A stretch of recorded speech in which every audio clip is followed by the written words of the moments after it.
the Skar King was able to put up a pretty decent fight against King Kong.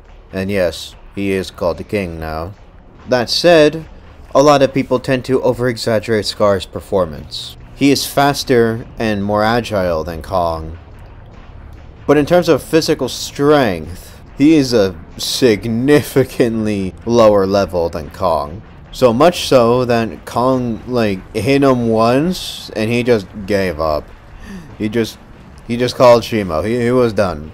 But that said, with his whiplash, he was able to cut Kong and was starting to strangle him. Pretty impressive. This should put him above creatures like Warbats, the Drowned Viper, etc., which Kong could dispatch pretty easily.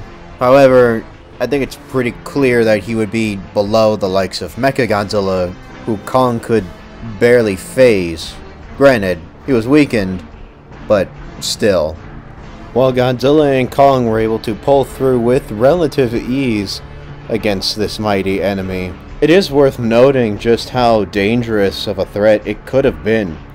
So to emphasize this, I'll be placing them against a different group of heroes from a different dimension.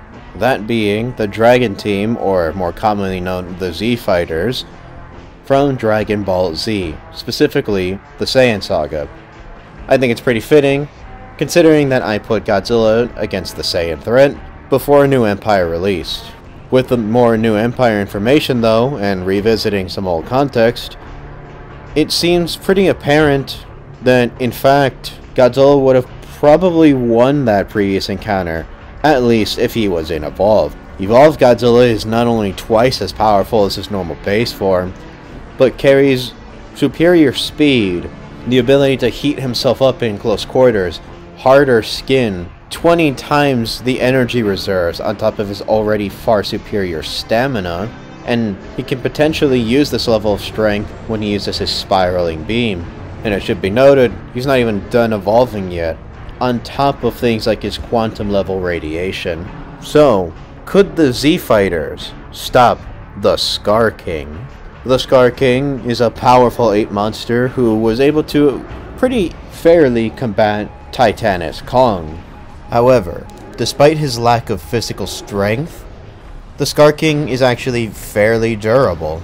While he did bleed from a single Kong attack, Kong hit him multiple times with both the Beast Glove and his normal fist after he got the glove, and Skar was able to take the hits pretty well. Some of them may have spit up a tooth, but he did survive them, which is pretty good. The same hits that could at least sort of affect Evolved Godzilla, or at least caught him off guard. With that in mind, we have to address one that's more controversial. That being Skar taking Evolved Godzilla's spiral beam. Now, it was stated by Adam Wingard that they filmed it in a way to make it look like Skar wouldn't just die from the attack. But even though Godzilla just got a brief graze on Skar King, he was pretty badly burned. So, with that in mind, even though the director said he couldn't. But Skar doesn't come alone. Instead, he comes with an army of large apes, of at least a few dozen, though many of these fighter apes are a good bit weaker than Kong. And most importantly, the ancient titan Shimo, his secret weapon, and the thing that really carried his level of threat and actually made Godzilla, concerned with dealing with him. So, how strong is Shimo? Well, as I've covered, she has been quite overrated by a lot of people, but she is still very powerful. She's got a number of statements putting her at about the same level as Ghidorah from King of the Monsters, and superior to Godzilla in his natural state. It took us a long time to get Shimo right. It's how do you come up with the equal to Godzilla? Yeah, I really like what Weta did for the atomic breath from the Shimo atomic breath. It's like ice version of it. And starts to go on a hunt for fuel.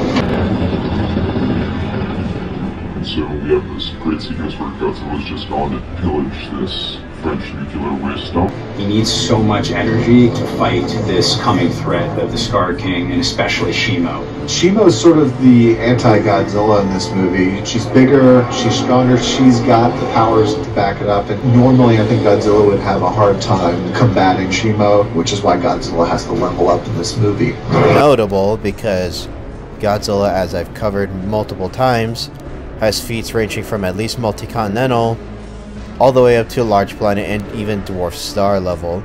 Shimo would of course scale to this, as she's not only fought and survived fights with Godzilla in the past, but also helped him fight and defeat King Ghidorah, at least with that last battle. She also took numerous attacks from Godzilla Evolved, and didn't seem that damaged by them, really.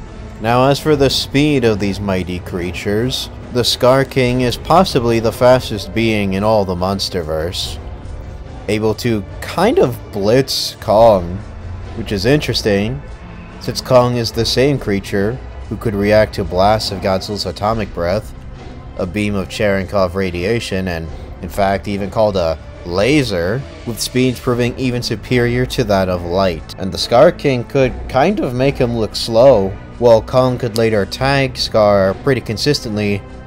This is attributed to Kong actually learning his fighting style, not necessarily getting faster. Even then, Skar seems to still be the faster of the two. But what about Shimo? Well, Shimo, as we know, was able to combat Godzilla in the past, and on top of that, she was sort of able to react to Godzilla Evolved, though he was definitely faster than her. Still, this should put Shimo at least relativistic to light speed, and the Skar King is at least light speed, possibly multiple times it. Now, as for the Dragon team, everyone's known for quite a while that characters in the Saiyan Saga are at least planet level, and this is really no surprise. It's literally stated like 4 or 5 times, and in the anime this is directly shown with a casual feat to back it up. But let's begin with a few casual feats. Piccolo was able to blast the moon into complete ashes so violently that the energy results in at least small to even large planet level. He did this with a power level of about 300, and by the time of the Saiyan invasion, most characters were multiple times that at least, with Goku famously having a power level of over 8,000 without the Kaioken. This should get most of the cast to at least large planet level as well, if not probably Dwarf Star for Goku, which makes sense considering he was able to fight with Vegeta, who had a casual Dwarf Star feat when he raised his aura a little bit, something he did in their fight too. So that noted, it seems quite possible that in terms of power, they compare. But for speed, this is where the characters will definitely have an advantage over the creatures, with even early Dragon Ball having consistent light speed statements and feats.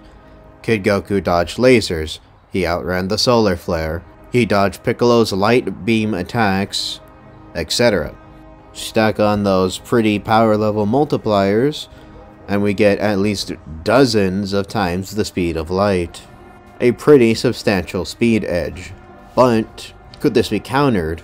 The Skar King's whip ranges for hundreds of meters, and swinging it at least light speed should let him at least tag some slower characters. But obviously, he will mostly be carried by the monstrous Shimo. Shimo not only has a very powerful beam attack, and one that's at least on par with the atomic breath in speed, but she was able to cover all of Greenland in mere minutes.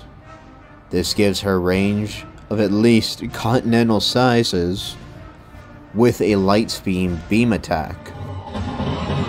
She must be super strong breath that can freeze everything, and you also notice calm, and she's muscle. She knows sort of this weapon of mass destruction. She's so powerful, she can basically destroy the planet. And her beam at this point hits with absolute zero, something characters in the series don't resist until provably by the Tournament of Power. So with that noted, it's quite possible that she can one-shot anybody even if she was weaker. and there's a good chance she's at least on their level, possibly stronger. But do they have to beat Shimo to win? He controls her with pain. Not necessarily. All they have to do is get Skar's crystal. The crystal was pretty durable, requiring Kong's charged axe to break, and seemingly surviving some brief exposure to the spiraling beam. And Skar thought that it would be a useful weapon against evolved Godzilla who could fight Shimo. But if it could be obtained from him, then he loses his greatest weapon. Then there's a good chance that the heroes will win. So the heroes can win, and I think it's quite likely, in fact, that they could get the whip away from Skar. Now, I think it's also quite possible that Shimo could just one-tap everybody if she actually gets a hit on them. The issue is actually hitting them. I think a pretty good argument could be the potential quantum stuff mentioned for the Spirit Bomb. Shimo herself definitely resists this, considering she could take the atomic breath, which is also quantum in nature, but perhaps the Skar King does not. But Shimo doesn't have to die here. I think it'd be pretty clear to the characters that Shimo's in quite a lot of pain and is being forced to do this. So I think the Dragon team wins. Mostly because Skar is definitely like far below the people who actually matter. Now if they had to beat Shimo to death, that would probably be an issue. She's a tank. She even tanked the evolved Spiral Beam, which may actually be 20 times Godzilla's previous level, and thus would be far stronger than even what Goku could output with Kaioken times 4. But Skar is not such a tank, and can be defeated pretty solidly, I would say. A few of the calculations for Vegeta's feat actually get well into small or even normal star level, though. These are specifically from the anime, and don't really contradict the manga, but one could say that it's a bit high for the Saiyan saga. But if you do take this, then Vegeta's casually star level. This at least scales to Goku, and with that massive speed advantage, he would curb stomp the normal scaling for the Monsterverse. However, as I mentioned a few times on this channel, the Monsterverse has some higher stuff. The output of the energy in Hollow Earth was compared to pulsars, which are very energetic stars, and supermassive black holes, which need no introduction. On top of that, Godzilla himself in GVK, when he was weakened, was compared to this energy source. This energy signal is enormous. And almost identical to readings from Godzilla.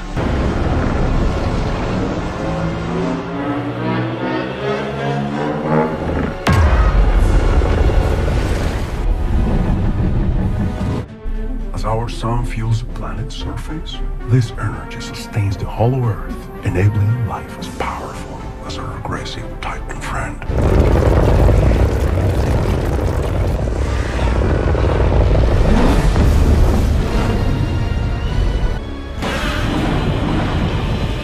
And we know that this is the correct interpretation, not simply that they share a signature, because in New Empire he consumes something even more powerful than that, and gets only a 2x power up. This is after he fed on a power plant too, as well as munching on another kaiju. Also, it's mentioned multiple times that his atomic breath is the most powerful weapon in nature, and while this seemed to originally be within the confines of Earth, the novel writer has clarified that this could include the entire physical universe, which if so would make it more powerful than even a gamma ray burst, which lines up with that black hole statement.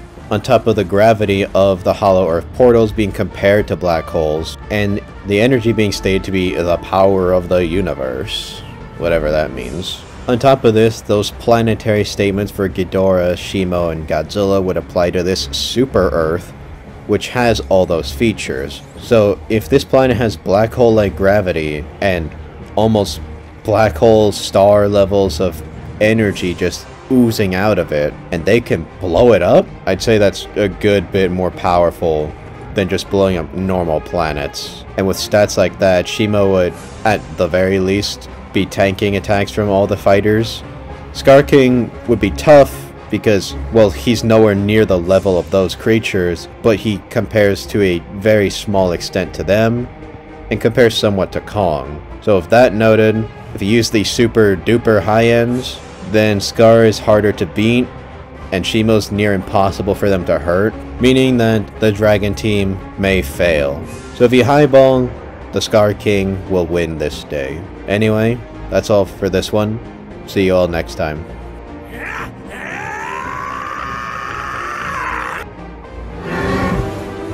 I am not about to give up! Show this guy you do not mess with me and my friends!